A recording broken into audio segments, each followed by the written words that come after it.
A lot of this isn't going to make sense to you, and I'm sorry about that. I'm just going to start at the beginning, with the house.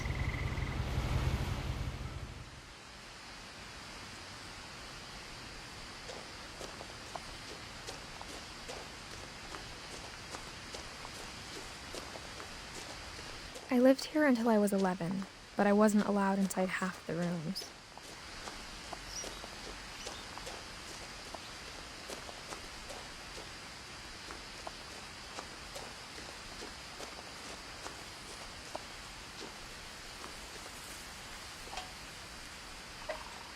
Inside the mailbox were bills from 7 years ago, marked urgent, open immediately.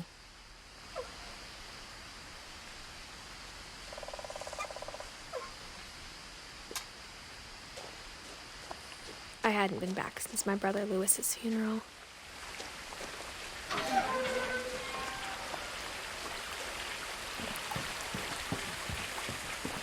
In her will, my mother left me a key, but didn't tell me what it unlocked.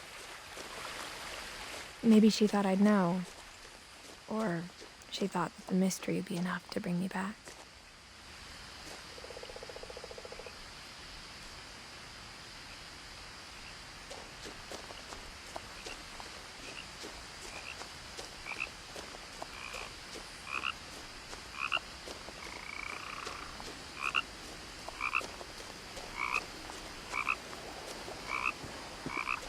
The truth is, even after I inherited the house, I never thought I'd come back to it. But now I had questions about my family that only the house knew the answers to.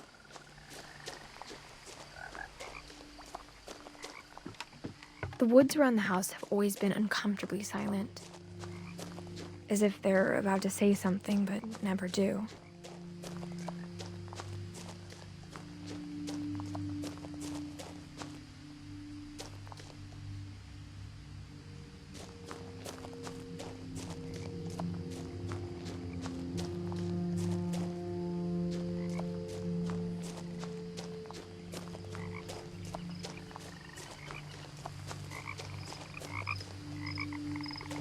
The house was exactly like I remembered it, the way I'd been dreaming about it.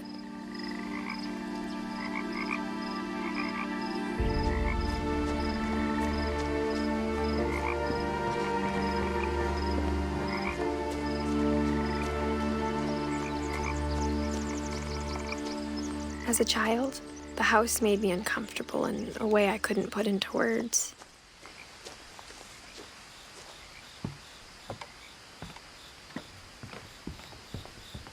Now, as a 17-year-old, I knew exactly what those words were. I was afraid of the house.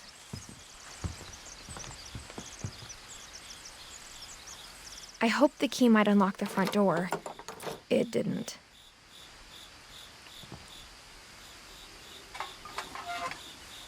Looking in, I felt like the house itself had been waiting for me.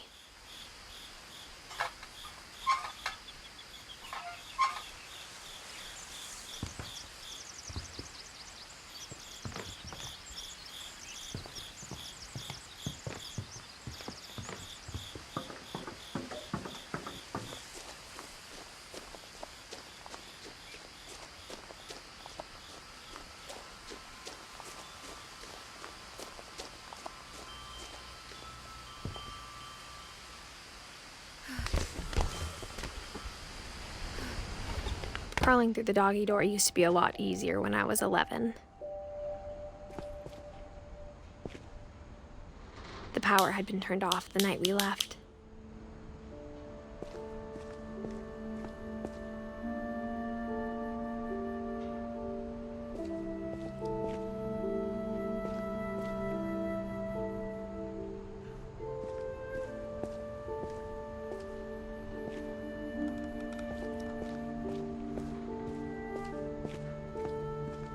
For the first time in years, I felt like I was home.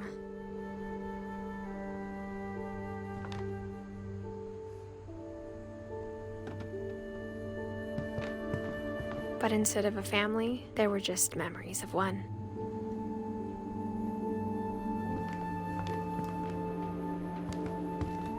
Like how only one restaurant would deliver to our house, so we had Chinese a lot.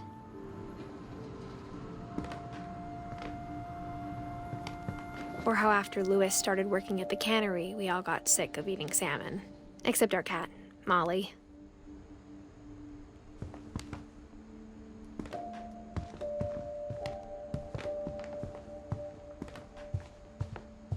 The table was still a wreck from the night we left. It was like a bomb had gone off, killing everyone but sparing the furniture.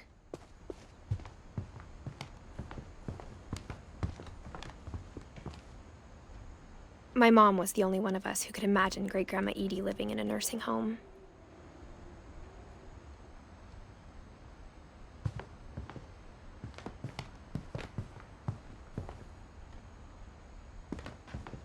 Nothing in the house looked abnormal.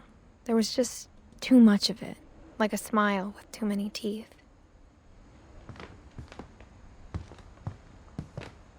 Even the fireplace had a story. Edie told me the bricks came from the original house, after it sank.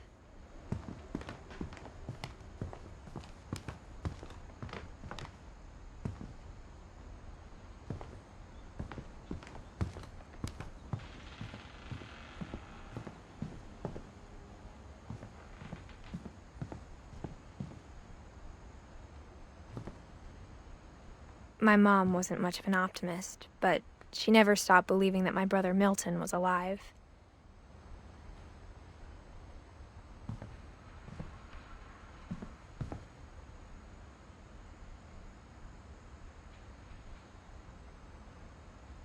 A lot of things got left behind in the whirlwind of that last night.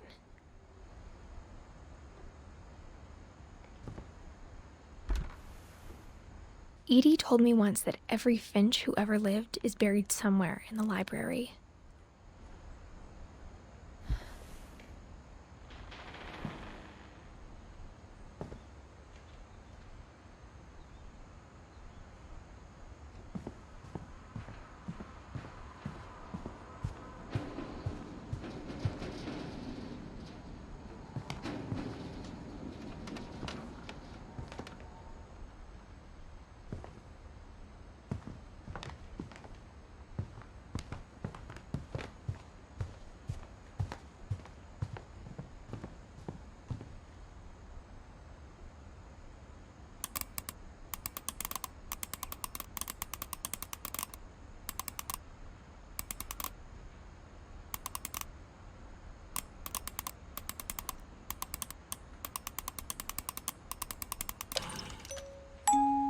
Great-Grandpa Sven built a music box for Barbara, along with the rest of the house.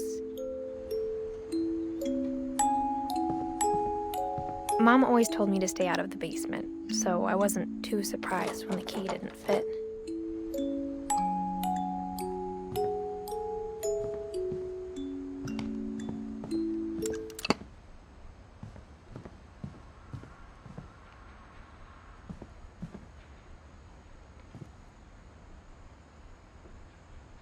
After Milton disappeared, Mom sealed up all the bedrooms. Then Edie retaliated and drilled peepholes.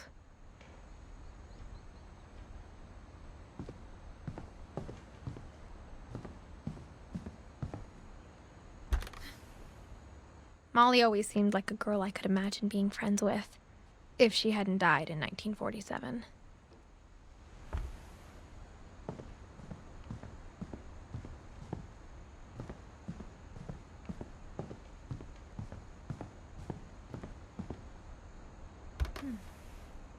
The last time I was in Edith Sr.'s room, I was 10 and she was painting my portrait.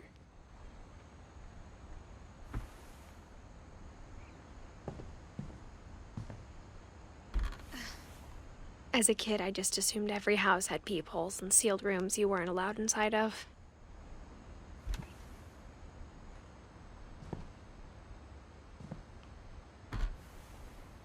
My Grandpa Sam spent 7 years sharing a room with his dead brother, Calvin.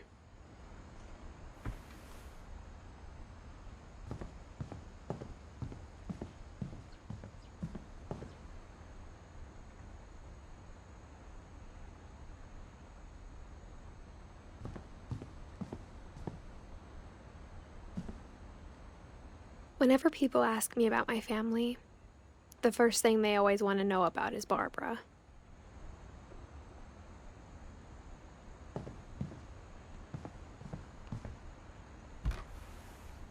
Barbara was a child star for 2 years, until America grew out of it.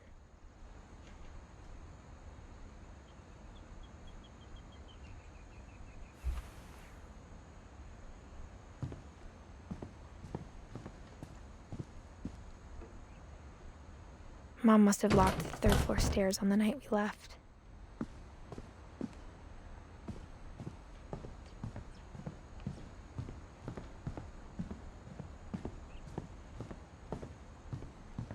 I spent a lot of time playing in Great Uncle Walter's room. I think my mom sometimes regretted not sealing it up.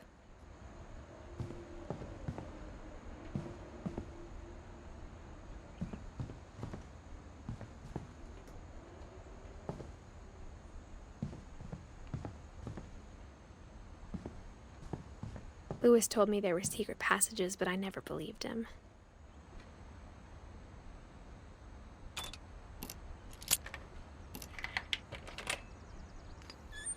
Turns out, my mom was really good at keeping secrets. Now it was time to find out what my mom had been afraid of.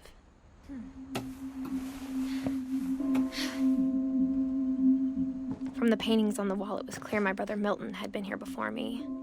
Reading this, maybe it sounds like I had a plan.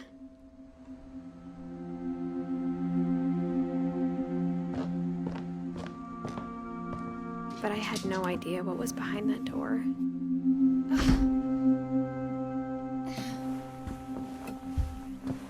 Just like I had no idea where all this was gonna lead.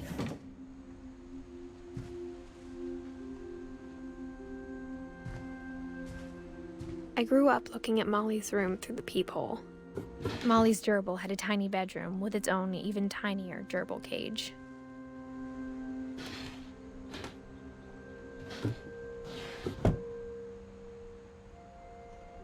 Being inside for the first time, I felt like I'd stepped behind a painting.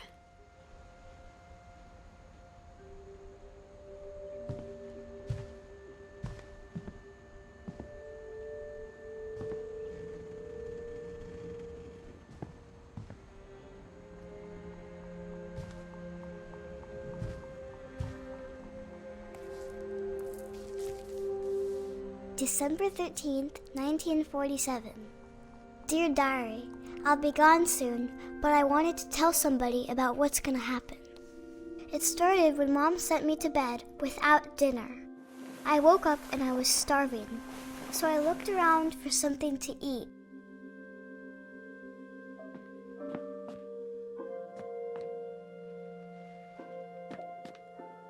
The gerbil food was dry, but I didn't mind it.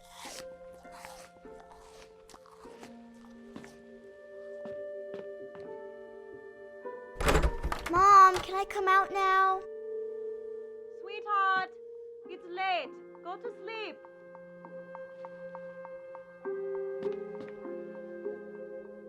My Halloween candy was all gone.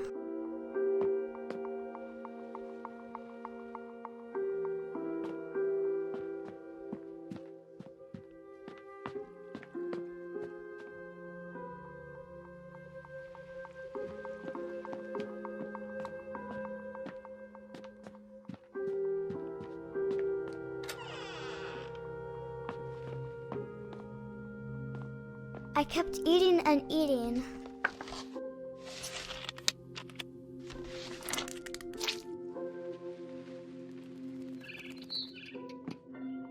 I ate a lot of things that night.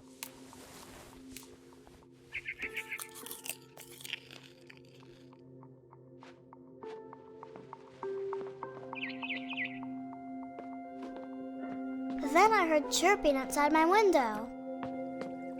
It was a barn swallow going back to her nest. I reached out for her.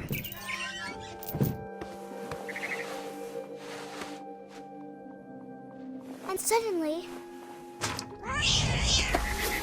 I was a cat. I tried to be quiet, but the bird was really scared.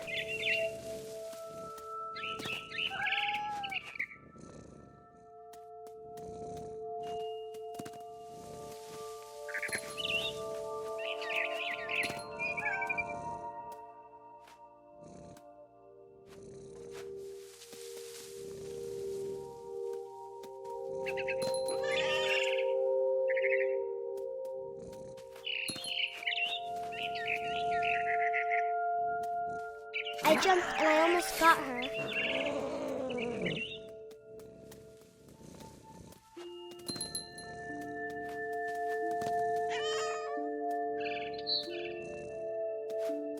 I could tell she was getting really tired.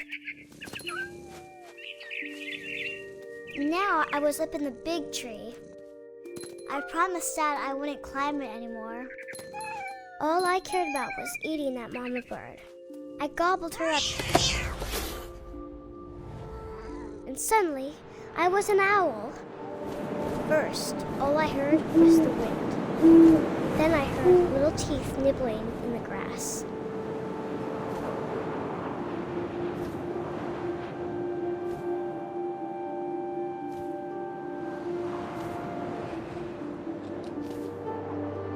Rabbits.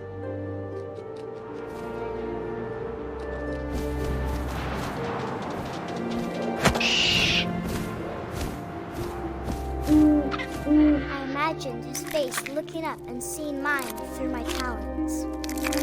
I swallowed him up, and I didn't chew one bit. Then I flew off to find something bigger.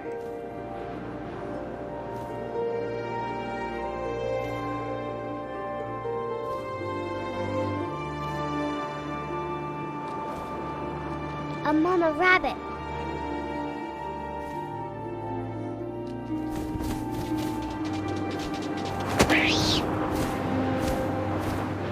She was almost too big to carry. I started choking, but I couldn't stop eating. And suddenly, I was a shark.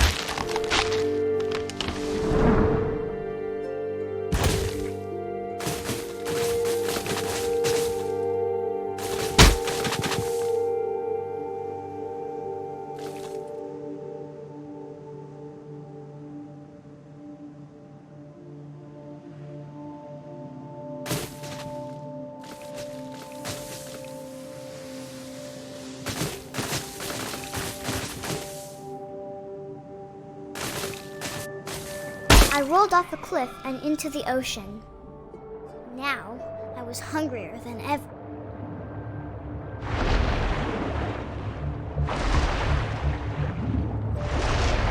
I wanted fat, juicy seals.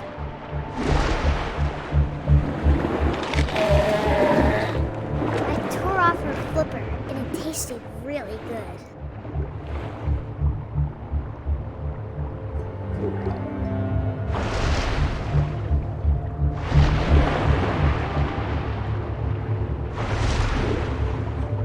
Grabbed on tight. When I was so hungry, I jumped out of the water. When I opened my eyes, everything had changed.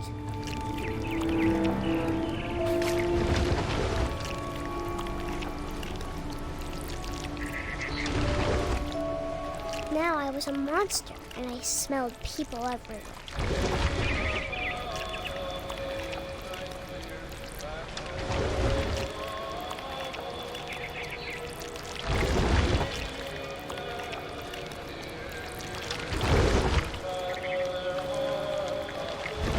I was big, but I moved real quiet.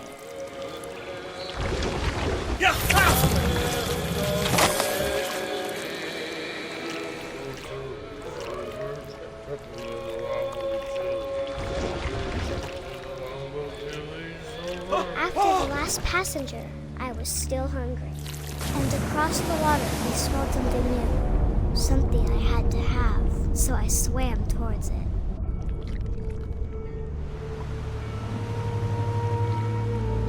I slithered onto the sand, and the good smell went into an old pipe.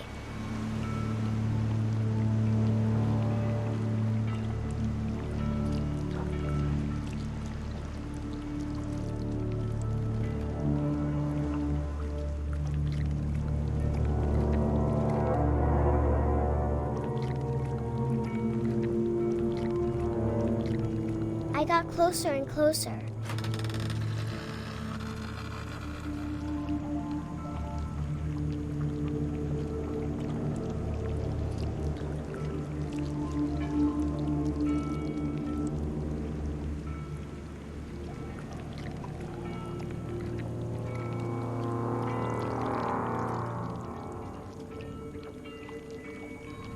all my stomach started growling. And suddenly, I was me again. I held my breath for a long time, but I couldn't hear anything. I think it's waiting for me to fall asleep. But it's not going to wait much longer. It needs to feed, and we both know I will be delicious.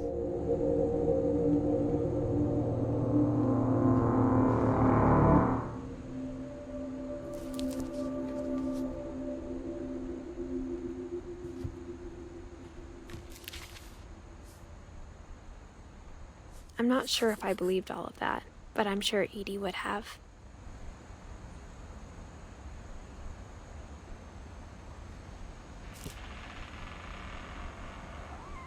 I got the sense Edie had spent a lot of time here, before my mom sealed the doors.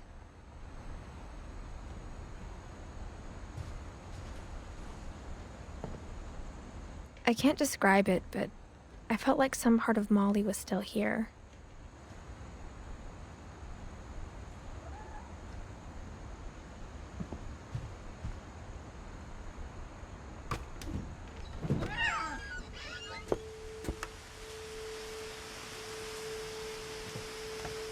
This will be obvious later, but my mom never told me any of these stories.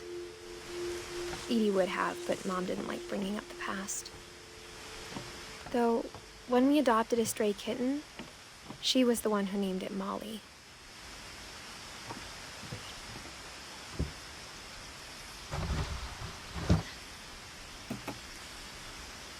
I spent a lot of time in Great-Grandma Edie's room.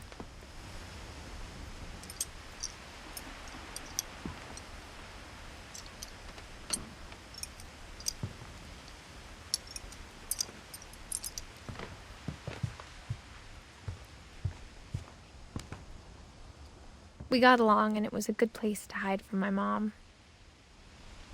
When Edie told people Sven was killed by a dragon, she could also have said he was building a dragon-shaped slide that collapsed. She could have, but she didn't.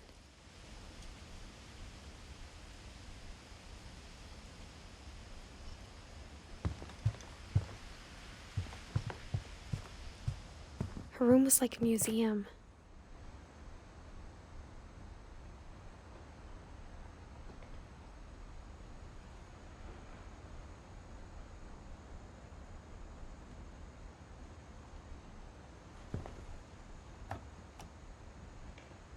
For 500 years, the Finches have been famous throughout Norway for their fortune and misfortune.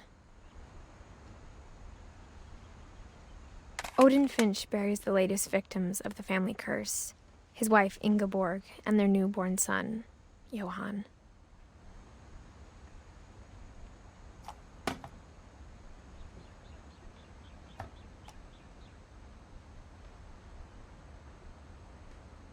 On January 7th, 1937, he set sail with his family and his house, hoping to leave the curse behind. But 40-foot waves off the coast of Washington send the house and Odin to the bottom of the sea. Odin's daughter Edie, with husband Sven and baby Molly, step ashore on their new home, Orcas Island. Odin Finch is the first to be buried in the new family cemetery.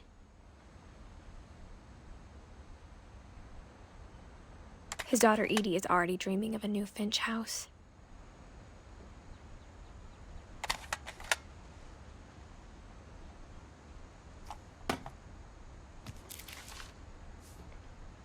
Whatever's wrong with this family, it goes back a long ways.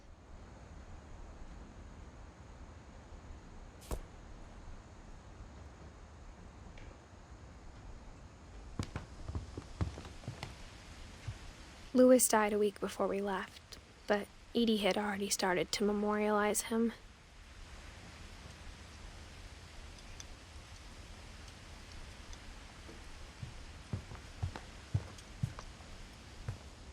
Even in her 90s, sometimes Edie seemed a lot younger than my mother.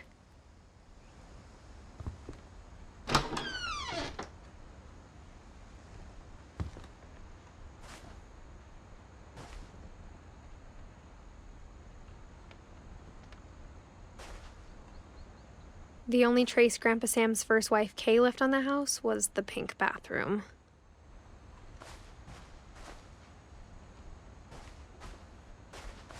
It was a pretty big trace.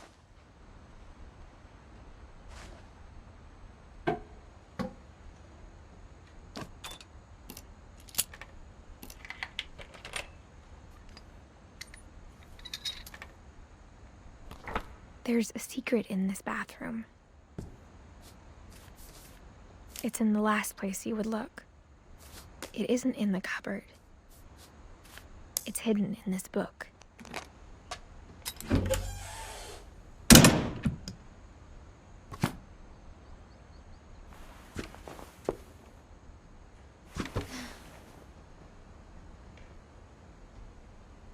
Sven gave Sam an old camera he'd refurbished. He never put it down.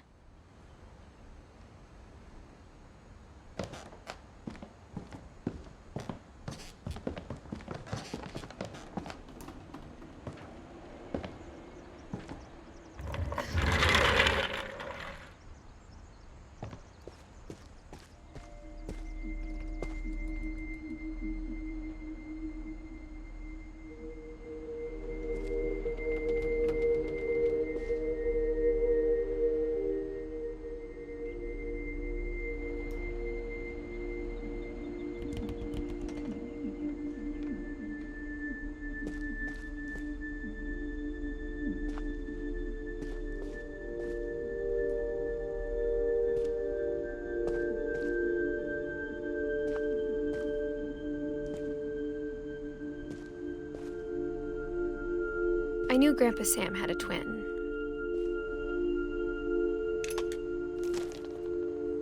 And that he never talked about him.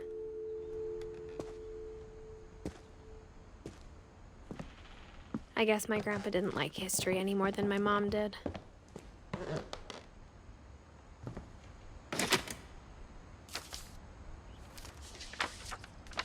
How I Want to Remember My Brother by Sam Finch.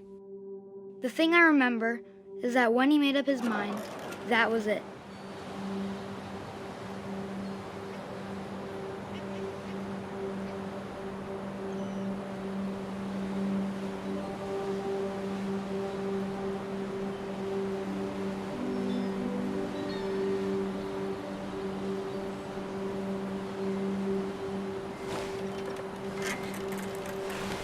My brother said he'd die before he ate another mushroom.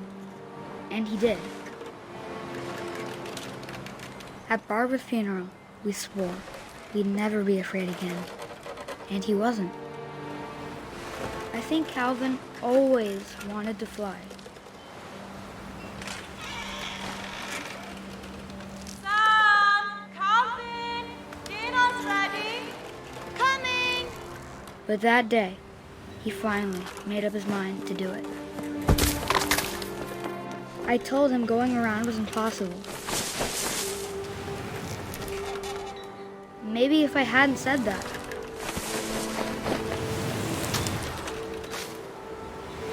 Calvin! I'm not gonna tell you again! Maybe if the wind hadn't picked up. Then maybe he'd still be here. But I doubt it. I think he'd already made up his mind. That's what I want to remember about my brother.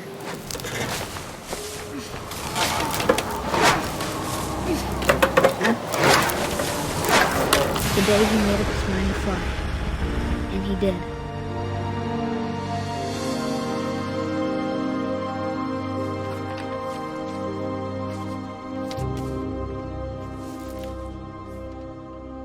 Calvin's story felt strangely familiar. When I was younger, I remember trying to do the exact same thing.